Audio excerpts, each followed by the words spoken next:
하나, 둘, 셋, 넷, 다섯. 한 명.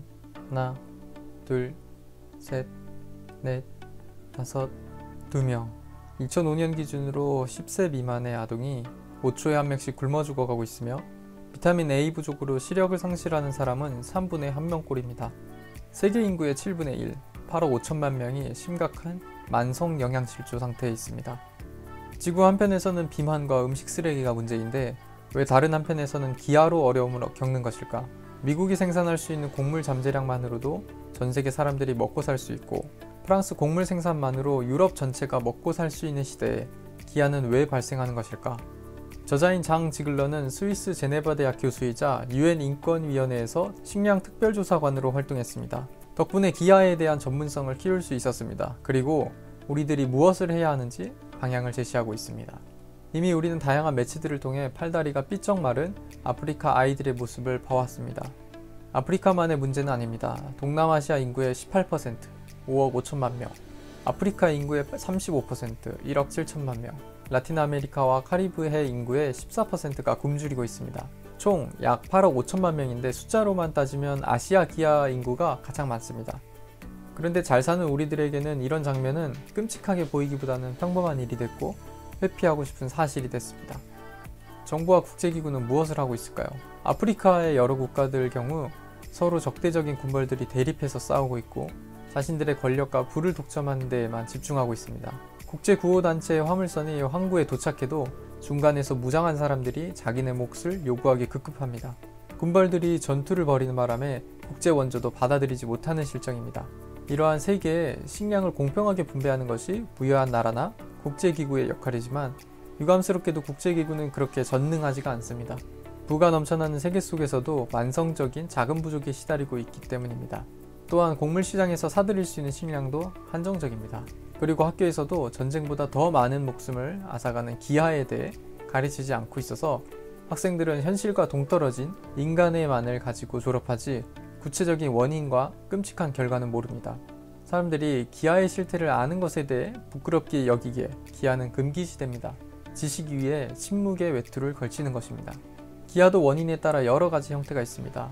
첫 번째는 경제적 기아인데 자연재해나 전쟁 같은 일시적인 경제적 위기입니다. 경제적 기아 문제에 대해 신속하게 충분한 식량을 배급하면 간단히 해결될 것이라고 생각할 수도 있는데 실제로 구호품과 인력이 현지에 도착하기까지 상당한 시간이 걸립니다. 또한 면밀한 계획에 따라 구호할 수 있는 훈련된 인력도 필요합니다. 두 번째는 구조적 기아인데 생산력 저조나 인프라의 미정비 같은 사회구조로 인해 장기간에 걸쳐 식량 공급이 지체되는 것입니다. 수십만 명의 아이들이 비타민 A 부족으로 시력을 잃는 것도, 체력이 너무 약해서 매년 15만 5천 명의 여성이 아이를 낳다가 죽는 것도, 이미 오래전에 퇴치된 전염병이나 질병이 창궐하는 것도 모두 구조적 기아 때문입니다. 쓰레기 더미에서 수백만의 빈민들이 부자들의 쓰레기로 연명하는 배고픔의 저주가 세대에서 세대로 대물림되고 있습니다. 하지만 그 이면의 정말 본질적인 원인은 시장 원리주의, 신자유주의 때문입니다. 세계 시장에 비축된 식량의 가격은 종종 인위적으로 부풀려지는데 이 시장에서 거래되는 거의 모든 농산품 가격이 투기의 영향을 받습니다. 시카고 곡물거래소는 세계의 주요 농산물이 거래되는 곳인데 이곳은 몇몇 금융자본가에 의해 좌지우지되고 있습니다. 가난한 나라의 정부가 높은 가격을 감당할 수 있을지 따위는 고려하지 않고 이윤 극대화에만 집중하고 있습니다. 때로는 부유한 나라들이 식량을 대량으로 폐기 처분하거나 법적인 조치를 통해 농산물 생산을 제한하는데 생산자들의 최저 가격을 보장하기 위함입니다. 배고픈 사람들을 돕는 것은 UN 식량농업기구 FAO와 세계식량계획 WFP의 과제이지 그들의 책임이 아닌 것입니다. 강대국과 다국적 기업도 마찬가지입니다. 미국은 이집트와 식량 원조 협정을 맺어 자신들의 잉여 농산물을 팔기도 했습니다. 또 칠레의 좌파 정당 아이엔데가 당선되고 무상분유 정책을 펼치려고 하자 칠레 내에 분유 시장을 독점하고 있던 다국적 기업인 네슬레도 개혁 정책을 강하게 반대했습니다. 개혁 정책이 제대로 추진되면 미국의 국제기업이 지금까지 누려온 많은 특권을 침해받을 수 있기 때문입니다. 사막화와 산림 파괴로 인한 환경 난민은 2억 5천만 명 이상으로 추정됩니다. 이러한 난민은 도시의 빈민촌에서 살아갑니다. 이들이 성실하지만 경작할 수 없는 이유는 20세기의 식민지 정책 때문입니다.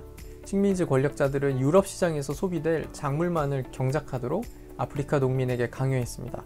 지금은 독립을 이루었지만 아직도 단일 경작의 속박에서 벗어나지 못하고 정부의 수출 가격에 비해서 농민들은 너무나 헐값으로 농산물을 넘기고 있습니다.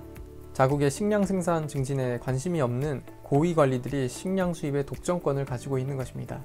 그리고 무엇보다 금융자본은 세계를 지배하고 있습니다. 금융자본이 산업, 무역, 서비스 등의 자본을 제쳤습니다.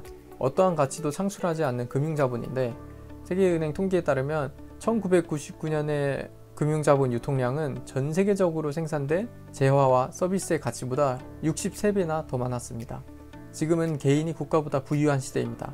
2007년에 출간된 책이어서 지금은 많이 바뀌었겠지만 세계 225명의 상위 부자의 총 자산은 1조 달러가 넘는데 이는 전 세계에서 가난한 사람들 47%, 25억 명의 연간 수입과 맞먹는 수치입니다.